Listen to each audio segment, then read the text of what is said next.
ኦሪት ዘሌዋውያን ምዕራፍ 14 እግዚአብሔርም ሙሴን እንዲህ ሲል ተናገረው። በመንጻቱ ቀን የለምጻሙ ሕግ ይህ ይሆናል። ወደ ካህኑ ይወስዱታል። ካህኑም ከሰፈር ወደ ውጭ ይወጣል።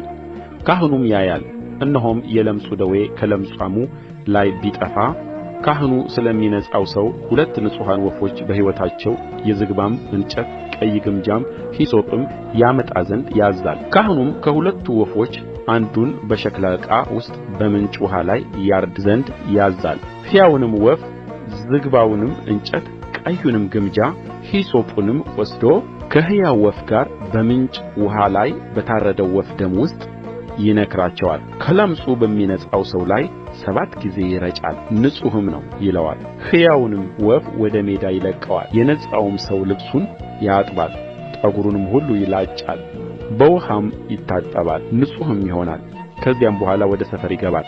ነገር ግን ከድንኳኑ በውጭ ሆኖ 7 ቀን ይቀመጣል።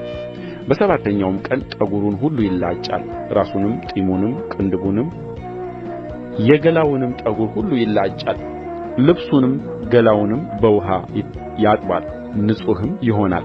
በስምንተኛውም ቀን ነውር የሌለባቸውን 2 ተባት ጠቦት፣ ነውር የሌለባትንም አንዲት የዓመት እንስት ጠቦት ስለ እህልም ቍርባን ከመስፈሪያውም ከ10 እጅ 3 እጅ የሆነ በዘይት የተለወሰ መልካም ዱቄት 1 የሎግ መስፈሪያም ዘይት ይወስዳል። የሚያነጻውም ካህን እነዚህን ነገሮች የሚያነጻውንም ሰው በመገናኛው ድንኳን ደጃፍ አጠገብ በእግዚአብሔር ፊት ያኖራቸዋል። ካህኑም አንዱን ጠቦት ወስዶ ስለ በደል መሥዋዕት ያቀርበዋል። ያንንም የሎግ መስፈሪያ ዘይት ስለ መወዝወዝ ቍርባን በእግዚአብሔር ፊት ይወዘውዘዋል። ኃጢአትን መሥዋዕትና የሚቃጠለውን መሥዋዕት በሚያርዱበት በተቀደሰው ስፍራ ጠቦቱን ያርደዋል። የኃጢአቱ መሥዋዕት ለካህኑ እንደሚሆን እንዲሁ የበደል መሥዋዕት ነው፣ ቅዱስ ቅዱሳን ነው። ካህኑም ከበደል መሥዋዕት ደም ወስዶ የሚነጻውን ሰው የቀኝ ጆሮውንም ጫፍ፣ የቀኝ እጁንም አውራ ጣት፣ የቀኝ እግሩንም አውራ ጣት ያስነካዋል። ካህኑም ከዘይቱ ከሎግ መስፈሪያው ወስዶ በግራ እጁ ውስጥ ያፈስሰዋል። ካህኑም በግራ እጁ ውስጥ ባለው ዘይት ቀኝ ጣቱን ነክሮ ከዘይቱ በእግዚአብሔር ፊት 7 ጊዜ በጣቱ ይረጫል። ካህኑም በእጁ ውስጥ ከቀረው ዘይት የሚነጻውን ሰው የቀኝ ጆሮውን ጫፍ፣ የቀኝ እጁንም አውራ ጣት፣ የቀኝ እግሩንም አውራ ጣት የበደል መሥዋዕት ደም ባረፈበት ላይ ያስነካዋል። በካህኑም እጅ ውስጥ የቀረውን ዘይት በሚነጻው ሰው ራስ ላይ ያደርግበታል። ካህኑም በእግዚአብሔር ፊት ያስተሰርይለታል።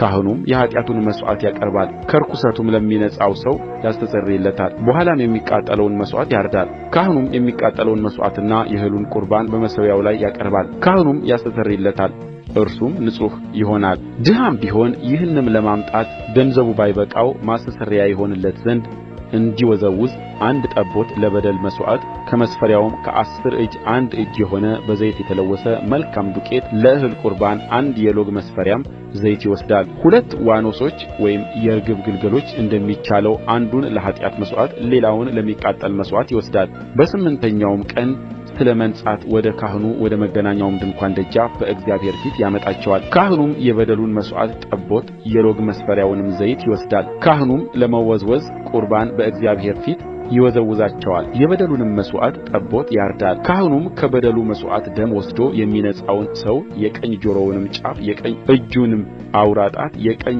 እግሩንም አውራ ጣት ያስነካዋል። ካህኑም ከዘይቱ በግራ እጁ ውስጥ ያፈስሰዋል። ካህኑም በግራ እጁ ውስጥ ካለው ዘይት በቀኝ ጣቱ 7 ጊዜ በእግዚአብሔር ፊት ይረጨዋል። ካህኑም በእጁ ውስጥ ካለው ዘይት የሚነጻውን ሰው የቀኝ ጆሮውን ጫፍ፣ የቀኝ እጁንም አውራ ጣት፣ የቀኝ እግሩንም አውራ ጣት የበደል መሥዋዕት ደም ባረፈበት ላይ ያስነካዋል። በእግዚአብሔር ፊት ያስተሰርይለት ዘንድ በካህኑ እጅ ውስጥ የቀረውን ዘይት በሚነጻው ሰው ራስ ላይ ያደርገዋል። እንደሚቻለውም ከዋኖሶች ወይም ከርግብ ግልገሎች አንዱን ያቀርባል። እንደሚቻለው አንዱን ለኃጢአት መሥዋዕት ሌላውንም ከእህል ቍርባን ጋር ለሚቃጠል መሥዋዕት ያቀርባል። ካህኑም ለሚነጻው ሰው በእግዚአብሔር ፊት ያስተሰርይለታል። ለመንጻቱ የሚያስፈልገውን ነገር ለማያገኝ የለምጽ ደዌ ላለበት ሰው ሕግ ይህ ነው። እግዚአብሔርም ሙሴንና አሮንን እንዲህ ብሎ ተናገራቸው። ወደምሰጣችሁ ርስት ወደ ከነዓን ምድር በገባችሁ ጊዜ እኔም የለምጽ ደዌ በርስታችሁ ምድር በአንድ ቤት ባደረግሁ ጊዜ ባለቤቱ መጥቶ ካህኑን ደዌ በቤቴ ውስጥ እንዳለ ይመስለኛል ብሎ ይንገረው። ካህኑም በቤቱ ውስጥ ያለው ዕቃ ሁሉ እንዳይረክስ እርሱ ደዌውን ለማየት ወደ ቤት ሳይገባ ቤቱን ባዶ እንዲያደርጉት ያዝዛል። በኋላም ካህኑ ቤቱን ለማየት ይገባል፣ ደዌውንም ያያል። እነሆም ደዌው በግንቡ ላይ በአረንጓዴ በቀይ ቢዥጐረጐር መልኩም ወደ ግንቡ ውስጥ ቢጠልቅ ካህኑ ከቤቱ ውስጥ ወደ ቤቱ በር ወጥቶ 7 ቀን ቤቱን ይዘጋዋል። ካህኑም በሰባተኛው ቀን ተመልሶ ያያል፣ እነሆም ደዌው በቤቱ ግንብ ላይ ቢሰፋ ካህኑ ደዌ ያለባቸውን ድንጋዮች እንዲያወጡ ከከተማውም ወደ ውጭ ወደ ረከሰው ስፍራ እንዲጥሉአቸው ያዝዛል። ቤቱንም በውስጡ በዙሪያውም ያስፍቀዋል። የፋቁትንም የምርጊቱን አፈር ከከተማው ወደ ውጭ ወደ ረከሰ ስፍራ ያፈስሱታል። በእነዚያም ድንጋዮች ስፍራ ሌሎች ድንጋዮች ይገባሉ፣ ሌላም ጭቃ ወስደው ቤቱን ይመርጉታል። ደዌውም ዳግም ቢመለስ ድንጋዮቹም ከወጡ ቤቱም ከተፋቀና ከተመረገ በኋላ በቤቱ ውስጥ ቢሰፋ ካህኑ ገብቶ ያያል፣ እነሆም ደዌው በቤቱ ውስጥ ቢሰፋ በቤቱ ውስጥ ያለው እየፋገ የሚሄድ ለምጽ ነው፣ ርኩስ ነው። ቤቱንም ድንጋዮቹንም እንጨቱንም የቤቱንም ምርጊት ሁሉ ያፈርሳል፣ እነርሱንም ከከተማ ወደ ውጭ ወደ ርኩስ ስፍራ ያወጣል። በተዘጋበትም ጊዜ ሁሉ ወደ ቤቱ የሚገባ እስከ ማታ ድረስ ርኩስ ይሆናል። በቤቱም የሚተኛ ልብሱን ያጥባል፣ በቤቱም የሚበላ ልብሱን ያጥባል። ካህኑም ገብቶ ቢያይ እነሆም ቤቱ ከተመረገ በኋላ ደዌው በቤቱ ውስጥ ባይሰፋ ደዌው ስለ ሻረ ካህኑ ቤቱን ንጹሕ ነው ይለዋል። ቤቱንም ለማንጻት 2 ወፎች የዝግባም እንጨት ቀይ ግምጃም ሂሶጵም ይወስዳል። አንደኛውንም ወፍ በሸክላ ዕቃ ውስጥ ከምንጩ ውኃ በላይ ያርዳል። የዝግባውንም እንጨት ሂሶጱንም ቀዩንም ግምጃ ሕያውንም ወፍ ወስዶ በታረደው ወፍ ደምና በምንጩ ውኃ ውስጥ ይነክራቸዋል። ቤቱንም 7 ጊዜ ይረጨዋል። ቤቱንም በወፉ ደም በምንጩም ውኃ በሕያውም ወፍ በዝግባውም እንጨት በሂሶጱም በቀዩም ግምጃ ያነጻዋል። ሕያውንም ወፍ ከከተማ ወደ ሜዳ ይሰድደዋል፣ ለቤቱም ያስተሰርይለታል፣ ንጹሕም ይሆናል። ይህም ሕግ ነው ለሁሉ ዓይነት ለምጽ፣ ደዌ፣ ለቈረቈርም፣ በልብስና በቤትም ሳለ ለምጽ፣ ለእባጭም፣ ለብጕርም፣ ለቋቁቻም በሚረክስና በሚነጻ ጊዜ እንዲያስታውቅ ይህ የለምጽ ሕግ ነው።